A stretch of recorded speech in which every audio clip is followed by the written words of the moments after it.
cash is a safe place, and so on, gets a shock. There's a punch in the face. There's been a 40-year bull market, and there's a punch in the face to all investors. And when that happens, things that were never supposed to happen because everybody believes in the tech companies, which is the same as the Nifty 50 or the .com companies, they get hammered, right? 75% decline in Heavywoods funds and so on and so forth. That causes the adaptation. So we're in the beginning of that adaptation. That is most similar, I think, to the 1970s period. And it becomes financial. So I think as we come to the 2022 elections, and that'll have economics and markets as a big impact. I think that you'll see greater political extremism coming out of that. Moderates are leaving, and even those who are running are populists. Populists are people who will fight to win and will not accept losing and will fight for their constituency. So you'll see more populism of the left and more populism of the right. So if I look at 2023, I look at 2024, and I'm worried about the neither side accepting losing. And I think that there's a big risk that the system is in jeopardy, because history has shown when the causes that people are behind are greater importance to them than the system is in jeopardy. Those types of things change the world landscape. I'm emphasizing the United States, and certainly Europe is in that type of a position. So I think that when I look at it, it'll be very important to not only diversify well, but to be able to be long and short different assets in order to perform well in that environment. My main things are, first, cash is trash, and that there's in bonds and debt, it's not going to be good, and the claims of financial assets. So either avoid those or position yourselves so that when those things operate, and position yourself for inflation. So there are lots of investments pertaining to inflation. And the big commodity cycles are reactive. There's a giant, just like the 40-year bull market in bonds, associated with a commodity cycle where everybody adapts to that. Companies don't hedge.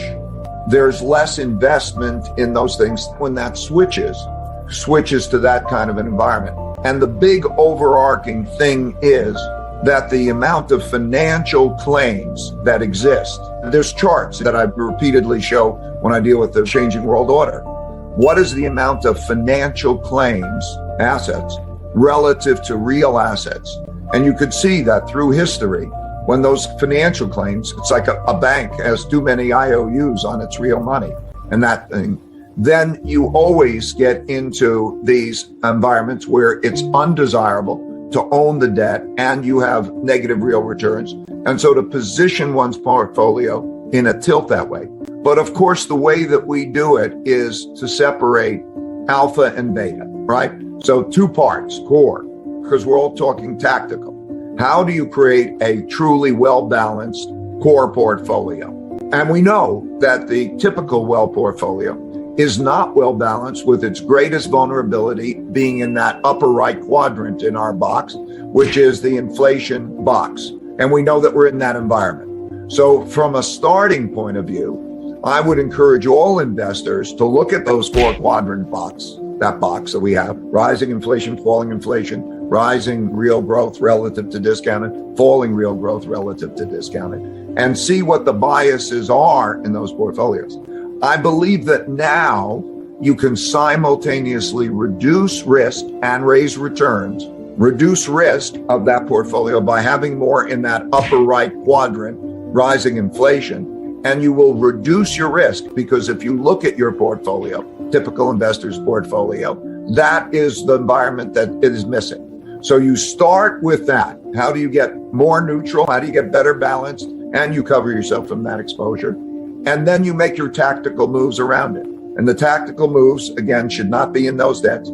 It should be very well diversified. I think that the social and political conflicts are going to be a big investment thing coming forward. And so that'll mean, the way I look at it is, I want to look at places that have good income statements and balance sheets. So when I say places, I mean countries as well as individuals that make up those countries, the individual people and the individual companies. Financial stability, they have a good balance sheet so that they can weather those things. And also, it's a sign of their productivity. Are they productive? And then number two, are they civil with each other? I really do believe that internal conflict and bad finances are going to be defining characteristics of where to invest or even where to be. And then if I carry that forward to the third, am I going to have a risk of being in an international war, an important international war? Because that international war will raise lots of threats. So I want, when I'm picking those locations, I want to be the inflation hedge assets, well diversified, look to parts of the world that are not as plagued with this. So emerging Asia is very interesting. India is interesting. Look at neutral countries during that period of time. Watch out for government controls on capital markets, because that's the logical next step. History has shown that. Watch out for foreign exchange controls, could be. Watch out for those things. So those are the themes that I think are most important and will be most important in investing. There are two purposes of a currency, which is a medium of exchange and a storehold of wealth. And we're living in a world where we have three major currencies are fiat currencies with the same kind of problems. So you can't look at one currency in relationship to another. I think people make a lot of mistakes of thinking, it's an ugly contest. The questions that we're going to be in is storehold of wealth. Okay, what is your storehold of wealth? And a money is a storehold of wealth that also is widely accepted in other countries so that you can move it around. It's not just limited to currencies. Don't think that medium of exchange is the only important thing. That's when we deal with the quadrant, the four pieces to try to find a balanced storehold of wealth. And then you have to think, can I move that and sell that anywhere? Am I going to have the free capital markets to do that, or are they going to be a problem? And I think we are entering a period where all currencies, the traditional medium of exchange type of currencies, are going to, a lot of currencies will compete. What will be the medium in which I could take something and go someplace else and cost effectively convert that into buying? Okay, the medium of exchange. I think we're in a storehold of wealth issue. In other words, focus in on that. And then, your transaction cost of converting that storehold of wealth, a balanced portfolio, into buying power.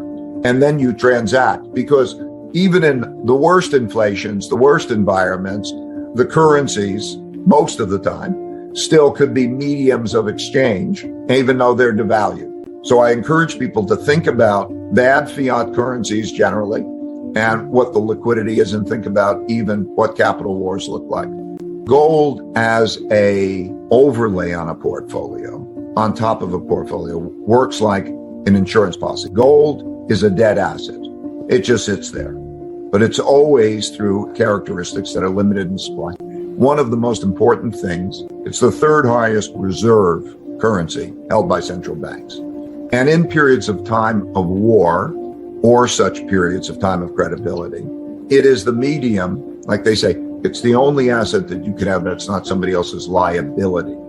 That means you have to be dependent on them giving you them giving you money, or they giving you something. And it is international, it can be moved, and it's tried and true in that regard. But its behavior is very environmentally specific. So as a hedge asset, it's really like a great insurance policy, because when the other assets go down. And so something like that, or the equivalent, plays a role in a portfolio, not as the core asset, but as the effective diversification of asset. And that's, if you do it as an overlay, it's about 15% of the portfolio, not taking away assets from other parts of the portfolio. But I come back to my basics, which is the four quadrants, the timeless and universal. The one thing that you can be sure of is that cash will not be the best asset class. And when you diversify a portfolio, so you got a well-balanced portfolio of other things, it will outperform cash, because it's the nature of the system